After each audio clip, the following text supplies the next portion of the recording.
I am not a body, I am free, for I am still as God created me.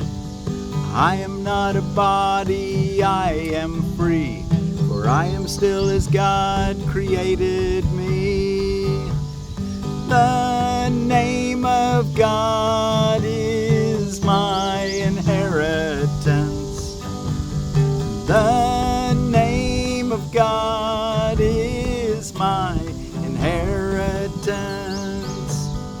God's name reminds me that I am His son, not slave to time, unbound by laws which rule the world of sick illusions, free in God, forever and forever, one with Him. The name of God is my inheritance. The name of God is my inheritance. God's name reminds me that I am His son, not slave to time, unbound by laws which rule the world of sick illusions, free in God, forever and forever, oh, one with Him, forever and forever, one with Him. The name of God is my inheritance. The name of God is my inheritance. I am not a body, I am free, for I am still as God created me. The name of God is my inheritance. Well, thank you all so much for joining me today and studying A Course in Miracles, sitting here on the banks of Hickory Creek right outside of Neosho, Missouri. I'm Forgiveness Willie, teaching forgiveness from the Ozarks. And we're ready for Lesson 204 in A Course in Miracles Foundation for Inner Peace version. And Lesson 204, we've already sang it, but it's a review of Lesson 184, along with the idea, I am not a body, I am free, for I am still as God created me. The name of God is my inheritance. God's name reminds me that I am His son, not slave to time, unbound by laws which rule the world of sick illusions, free in God, forever and forever, one with Him. The name of God is my inheritance. I am not a body, I am free, for I am still as God created me. You know, our family identity is God. And with it we have everything that God has given us, which is everything. It's all ours as His son. The name of God is my inheritance. God's name reminds me that I am His son. I'm not slave to time. I'm unbound by laws which rule the world of sick illusions. I'm free in God, forever and forever, one with God. The name of God is my inheritance. Okay, well, let's go take a look. Of course, we're supposed to do that a couple times a day, or I say two longer practice periods, morning and evening. That's the couple times a day. And you know, spend at least 15 minutes, he's saying, in just being still and quiet, be attentive, but have your thoughts be still. And then throughout the day, every hour of the day today, try to bring this to your memory. I am not a body, I am free, for I am still as God created me. The name of God is my inheritance. The name of God is my inheritance. And then realize that everything that exists is yours because of who you are. Your standing, your inheritance with God.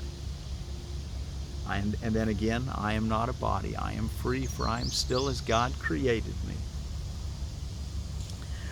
Okay, let's take a look. We're ready to start chapter 22 in the text, Salvation and the Holy Relationship, and the introduction.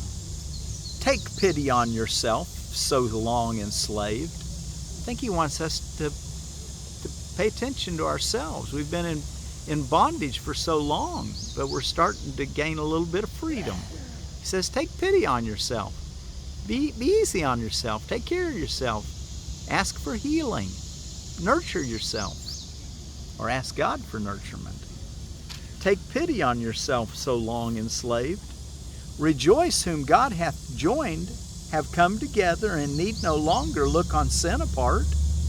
No two can look on sin together, for they could never see it in the same place and time. Sin is a strictly individual perception, seen in the other, yet believed by each to be within himself. And each one seems to make a different error, and one the other cannot understand. Brother, it is the same, made by the same, and forgiven for its maker in the same way. The holiness of your relationship forgives you and your brother, undoing the effects of what you both believed and saw. And with their going is the need for sin gone with them. The need for sin. See, your brother is innocent. Let go of the need for sin. You know, we made a need that we thought we needed because we wanted to protect ourselves, thinking that it was really done to us and that we were vulnerable. And we didn't realize that we're invulnerable and that we can love everyone. And that needs to be our constant state. Take pity on yourself, so long enslaved. We've been given freedom. Revel in it. Paragraph 2. Who has need for sin? Only the lonely and alone, who see their brothers different from themselves. It is this difference, seen but not real, that makes the need for sin, not real but seen, seem justified. And all this would be real if sin were so. For an unholy relationship is based on differences, where each one thinks the other has what he has not. They come together, each to complete himself and rob the other. They stay until they think that there is nothing left to steal, and then move on.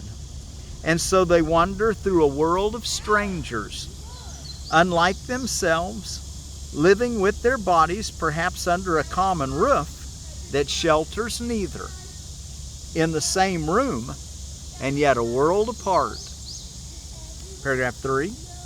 A holy relationship starts from a different premise. The holy relationship starts from a different premise. Each one has looked within and seen no lack. Okay, let that settle in. Let that settle in, all you that have been long enslaved. A holy relationship starts from a different premise. Each one has looked within and seen no lack. Accepting his completion, he would extend it by joining with another, whole as himself. He sees no difference between these selves, for differences are only of the body. Therefore he looks on nothing he would take. He denies not his own reality because it is the truth. Just under heaven does he stand, but close enough not to return to earth. For this relationship has heaven's holiness. How far from home can a relationship so like to heaven be? How far from home can a relationship so like to heaven be? In other words, you're right there close to home, heaven, because your feet are almost not even touching the ground anymore, because you've learned that there's no need to see yourself as lacking. There is no lack in you. There's completion in yourself, therefore you can bless your brother. You don't need to defend yourself against him and make sin real, make guilt real. And the last paragraph for the introduction, and then we're going to read the first 4 paragraphs of the next section too. Paragraph 4, think what a holy relationship can teach. Here is belief in differences undone. Here is the faith in differences shifted to sameness. And here is sight of differences transformed to vision. Reason now can lead you and your brother to the logical conclusion of your union. It must extend, as you extended when you and he joined. It must reach out beyond itself, as you reached out beyond the body, to let you and your brother be joined. And now the sameness that you saw extends and finally removes all sense of differences, so that the sameness that lies beneath them all becomes apparent. Here is the golden circle where you recognize the Son of God. For what is born into a holy relationship can never end. Wow, the golden circle that can't ever end. The holy relationship. We start seeing our brother and ourselves all as one with God, partaking of our divine inheritance. The name of God is my inheritance. God's name reminds me that I am His son. It reminds me that my brother and my sister is God's offspring too. Not slave to time, unbound by laws which rule the world of sick illusions. Free in God, forever and forever, one with Him. Okay, well, let's go look at the next section, section 1. We're not going to read this whole section. We'll read the first 4 paragraphs, though. And it's the message of the holy relationship. Let reason take another step. If you attack whom God would heal and hate the one He loves, then you and your Creator have a different will. Use your reason. We got to start being more cranial in that respect. Start resolving our problems with reason. What's logical, particularly from an expanded state, or this state where we're coming into realizing that sin is unreasonable. Guilt is a figment of our imagination that causes us pain. Let reason take another step. If you attack whom God would heal and hate the one He loves, then you and your Creator have a different will. Yet if you are His will, what you must then believe is that you are not yourself. Use your reason. You can indeed believe this, and you do. And you have faith in this and see much evidence on its behalf. And where, you wonder, does your strange uneasiness, your sense of being disconnected, and your haunting fear of lack of meaning in yourself arise? It is as though you wandered in without a plan of any kind, except to wander off. For only that seems certain, that you're wandering around like the children of Israel in the wilderness for 40 years, just wandering around until they finally got things figured out that they could take the straight and narrow path to God, just like we can in the holy relationship. Paragraph 2. Yet we have heard a very similar description earlier, but it was not of you. But still this strange idea which it does accurately describe you think is you. Reason would tell you that the world you see through eyes that are not yours must make no sense to you. To whom would seeing such as this send back its messages? Surely not you, whose sight is wholly independent of the eyes that look upon the world. If this is not your vision, what can it show to you? The brain cannot interpret what your vision sees. This you would understand. The brain interprets to the body, of which it is a part. But what it says you cannot understand. Yet you have listened to it, and long and hard you tried to understand its messages. Okay, so you identified yourself with the body. You know that you're vulnerable and that you have to protect yourself and all those things that the brain that's connected to the body interprets. And you've been trying to think that that's reality. But remember, I'm not a body. I'm free. For I'm still as God created me. I'm not the brain. I'm way beyond. When the brain ceases to function, you'll still be conscious. You'll still be aware. You're not a body. Paragraph 3. You have not realized it is impossible to understand what fails entirely to reach you. You have received no messages at all you understand, for you have listened to what can never communicate at all. Think then what happens. Denying what you are, and firm in faith that you are something else, this something else that you have made to be yourself becomes your sight. Yet it must be the something else that sees, and as not you, explains its sight to you. Your vision would, of course, render this quite unnecessary. Now, we want to get to the place where we're seeing truly, seeing reason, seeing vision, he calls it, the vision of Christ. Your vision, of course, would, of course, render this quite unnecessary. Would render what quite unnecessary?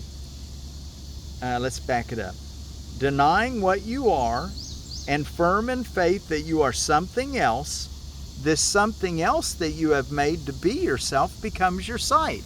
These eyes, they're not really you, they're a teaching aid, but you've decided they're yours instead of a garment that you're going to put on and take off and use for a little while.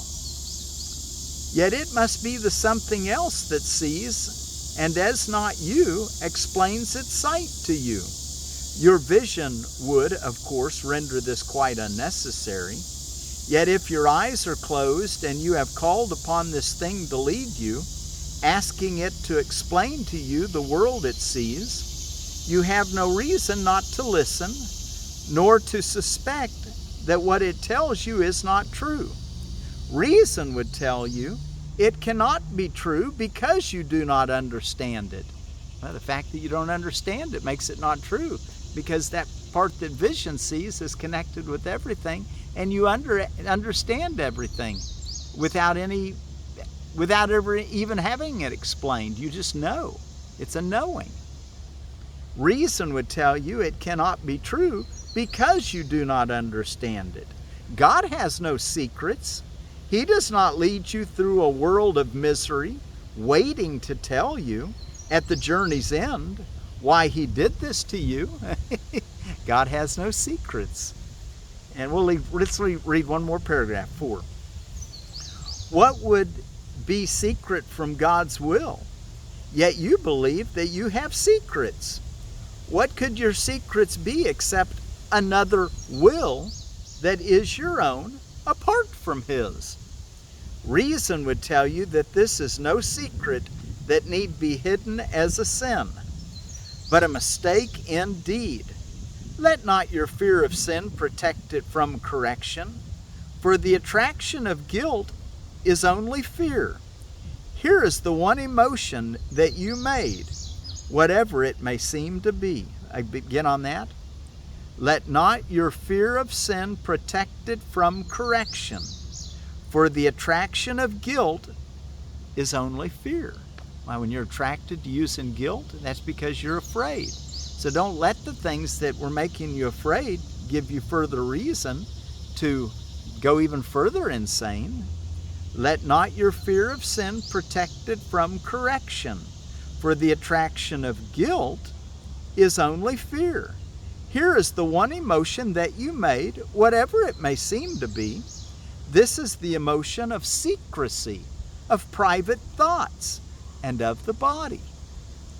This is the one emotion that opposes love and always leads to sight of differences and loss of sameness. Here is the one emotion that keeps you blind, dependent on the self you think you made to lead you through the world it made for you. Now that's identifying with the body. That's why we want to do our lesson so often today. I am not a body, I'm free, for I'm still as God created me. God's not holding anything secret to show you later on. He lets you know everything now. It's just a matter of your willingness. So do your practice periods to open up your ability to reason and to understand and to see, to have true vision. The vision of the third eye, you might say it. The single vision that Jesus spoke of in the Bible. Okay, the name of God is my inheritance, and it's not a secret that we inherited everything from God and can know it now. The name of God is my inheritance. God's name reminds me that I am His son, not slave to time, unbound by laws which rule the world of sick illusions, free in God, forever and forever one with Him. The name of God is my inheritance. I am not a body, I am free, for I am still as God created me.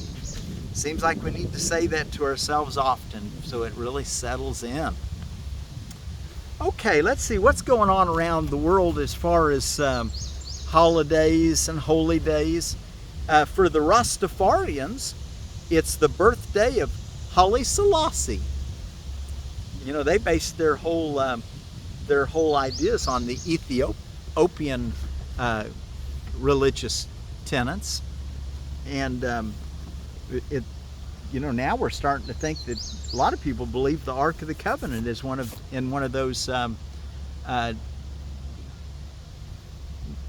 churches or mosques or temples in Ethiopia. Anyway, Haile Selassie, 17th of Tammuz, which is a Jewish fast day. And then I found these on holidays and observances. Gorgeous Grandma Day. And really everyone's gorgeous and you need to see them such. Let beauty be your guide. Gorgeous Grandma Day. Hot Enough For You Day. Mosquito Day. Peanut Butter and Chocolate Day. Sprinkle Day. And Yada Yada Yada Day. And then out of edible landscaping, we've got another malus species, probably a domestica, and it's the pristine apple. Let's see what it says about the pristine apple in edible landscaping. Even earlier than William's Pride, Pristine has good disease-resistant. Pristine has good disease resistance to cedar apple rust and apple scab, but can get spur blight in wet springs. The bright yellow fruit dependably ripens here yearly. Excellent for fresh eating for such an early apple. A good keeper for an early apple too. Texture is not hard like a winter apple, but crisp and zesty. A good substitute for Lodi apple, being good for applesauce like Lodi, but much better quality for eating out of hand. Space 10-foot circles for dwarf trees, 15-foot for semi-dwarf, and space 25-foot for standard trees. Zones 5 through 7. Okay, and let's see, what else do we have? I just want to really encourage you to do those reminders through the day. Try for at the top of every hour and maybe at the bottom of the hour too, but try over and over today to at least tell yourself, I'm not a body, I am free, for I am still as God created me. The name of God is my inheritance. And if this song I sing helps you, I like to just play my song quite a bit before I'd go into my meditation and just helping me to repeat it over and over, and we'll do that. Maybe you can stop after we play our song and have a little quiet time. I am not a body, I am free, for I am still as God created me. I am not a body, I am free, for I am still as God created me. The name of God is my inheritance. The name of God is my inheritance. God's name reminds me that I am His son, not slave to time, not slave to time. God's name reminds me that I am His son, not slave to time, unbound by laws which rule the world of sick illusions. Free in God forever and forever, one with Him. God's name reminds me that I am His son, not slave to time, unbound by laws which rule the world of sick illusions. Free in God forever and forever, oh, one with Him. The name of God is my inheritance. The name of God is my inheritance.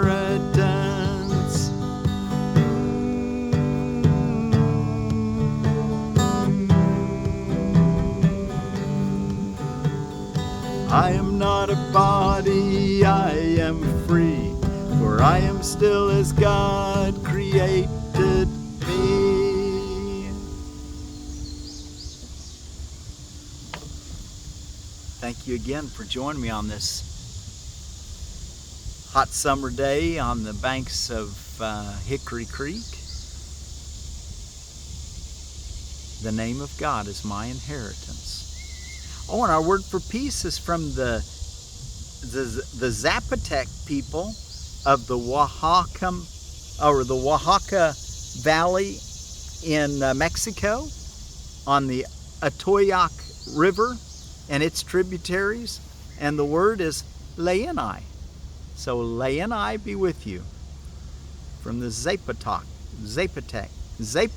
people on the Oaxaca Valley.